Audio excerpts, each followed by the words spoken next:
Welcome to ProSpeak English. Let's learn to speak English with confidence. Welcome back to our channel. Today we are at a local coffee shop to discuss a very exciting new project. In this first lesson, we'll be using vocabulary related to brainstorming and visualizing ideas. So, I have been thinking about that empty lot on the corner of 5th Street all morning. I know exactly which one you mean. It has been sitting empty and overgrown for years, hasn't it? Exactly. I was sitting here drinking my coffee and realized it would be the perfect spot for a community garden. That is a brilliant idea. I can already picture it. We could have rows of vegetables and maybe a section for flowers. Right? Imagine fresh tomatoes and basil in the summer. It would really brighten up the neighborhood. It would also bring people together. Neighbors who never speak to each other would finally have a reason to connect. We would need permission from the city council first, though. That might be a hurdle. True, but if we present a solid plan, I don't see why they would refuse. It benefits everyone. We could include a small seating area, too. Just a couple of benches where people can read or relax. I love that addition. It makes it more than just a farm. It makes it a sanctuary. Do you think we have the time to commit to this? Gardens require a lot of maintenance. If we organize a rotation schedule with other volunteers, it won't be too much work for just the two of us. That makes sense. Sharing the load is the only way this works. We should start sketching a layout. Do you have a pen on you? I don't have one right now, but we can just list our ideas verbally for the moment. Fair enough. So vegetable beds in the sunniest spot and the benches under that big oak tree. Precisely. The shade from the oak tree is essential for the seating area. I'm getting so excited just talking about this. It feels like a real possibility now. Me too. I think this is exactly what our community needs right now. Did you notice how we used phrases like, I can picture it and imagine?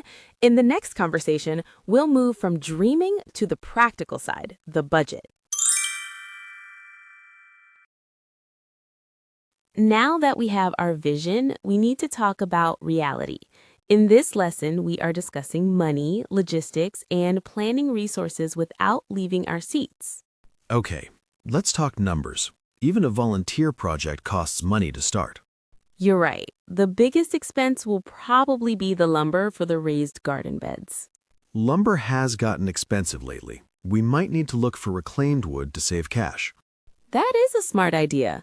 It would also look more rustic and charming, don't you think? Definitely. Next on the list is soil. We need high-quality soil if we want vegetables to actually grow. We can buy that in bulk from the local nursery. They might even give us a discount for a community project. We should definitely ask. I can call them from home later today. What about tools? Shovels, rakes, watering cans? Those add up quickly. I bet a lot of people have spare tools gathering dust in their garages. We could ask for donations. Oh, I like that. A tool drive. It saves money and gets people involved early. Exactly. Now, regarding water access, is there a spigot on that vacant lot? I remember seeing one near the back fence, but I am not sure if the city has the water turned on. We will need to verify that. If we have to truck in water, this project becomes impossible. I'll check with the utility department tomorrow. We can't move forward without water. So, excluding the water bill, what is a rough estimate for startup costs? If we get wood and tools donated, we basically just pay for soil and seeds. Maybe $500? That sounds manageable. We could easily raise that with a small crowdfunding campaign. Or a bake sale. I make excellent cookies, you know. I think the budget is actually going to work out fine. We used a lot of modals like might, could, and should to discuss possibilities. Up next, we need to discuss how to recruit people to help us. A project this size is impossible for just two people. In this conversation, we are discussing recruitment, persuasion, and how to build a team. We can't do this alone. We need to start thinking about who else we can rope into this project. Agreed. I was thinking we should start by asking the immediate neighbors. Good point. Mrs. Higgins lives right next door to the lot. She loves gardening. She would be perfect, and if she joins, others will follow. She is very influential on that street. What about the younger crowd? We need people with strong backs for the heavy lifting. We could put up flyers at the University Student Union. Students often need volunteer hours. That's brilliant. We can pitch it as a sustainability project to attract the Eco Club members. Exactly. Phrasing is everything. We should also create a social media page today. I can handle the digital side. I'll take some photos of the empty lot before we leave. Great. We should host a kickoff meeting here at the coffee shop next Saturday. Do you think the owner would mind if a large group showed up? We are regular customers. If I ask politely, I'm sure they will reserve the big table for us. Okay, so the plan is talk to Mrs. Higgins, post flyers at the university, and launch the social page. And don't forget the tool drive we mentioned earlier. We need to mention that on the flyers. Right. Bring a shovel, make a friend. How does that sound for a slogan? It's catchy, short, simple, and inviting. I think people will respond well to that. I feel much better knowing we plan to have a big team behind us. Notice how we used persuasion strategies and delegated tasks, but even with a plan, doubts can creep in. That is what we will tackle next. It is normal to feel nervous before starting a big project. In this lesson, we will practice vocabulary for expressing worry and offering reassurance. To be honest, now that we are making real plans, I am actually getting a bit nervous. That is completely normal. What exactly is worrying you the most? I'm worried that we will do all this work, build the beds, plant the seeds, and then everything will just die.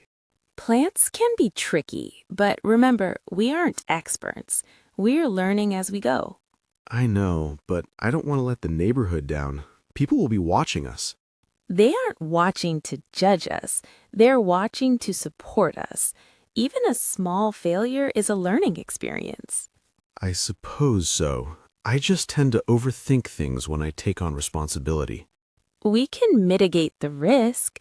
We can plant hardy vegetables that are hard to kill, like zucchini. That's true. Zucchini grows practically anywhere. Maybe we avoid the delicate flowers for the first year. Exactly. Start small. If we just get one bed growing this season, that is a success. You're right. I was imagining a full botanical garden immediately, but I need to be realistic. Rome wasn't built in a day, and neither is a community garden. We have plenty of time. What if people don't show up to help? What if it's just you and me weeding forever? Then we will have the best-looking two-person garden in the city. But I truly believe people will come. You are very good at keeping things in perspective. I appreciate that. That's what partners are for. When you panic, I'll stay calm, and vice versa. Okay, deep breath. The anxiety is passing. I'm ready to move forward again. We worked through some difficult feelings there. Now that the nerves are settled, join us for the final conversation where we lock in the plan. This is it, the final stage of planning. We are setting dates and confirming our commitment. Let's see how to bring a conversation to a successful close. So, are we locking in the date? Is this officially happening? It is happening. Next Saturday morning, 9 a.m. That is our start time. I'll bring the camera to document the before photos. You bring the sign-up sheets.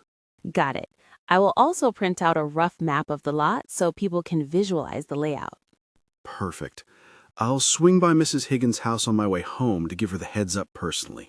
That's a nice touch. She will appreciate the personal visit. We should probably set a rain date just in case the weather turns bad. Good thinking. Let's say the following Sunday is our backup plan. Agreed. Sunday works. Wow, I can't believe we just planned an entire community project over coffee. It shows what you can achieve when you sit down and focus. I feel very productive. This is going to be a lot of work, but I think it will be the highlight of my summer. Mine too. And think of the harvest dinner we can have in the autumn. Oh, I'm already hungry just thinking about it. Fresh salad from our own dirt. Let's not get ahead of ourselves. First, we clear the weeds. Right. Weeds first, feast later. I'm ready. Me too. Let's finish our drinks and head out. We have flyers to design. Let's make this garden a reality. Thanks for planning this with me. Thank you so much for joining us on this journey from idea to action. If you enjoyed this series, please subscribe and leave a comment telling us what you would plant in your garden.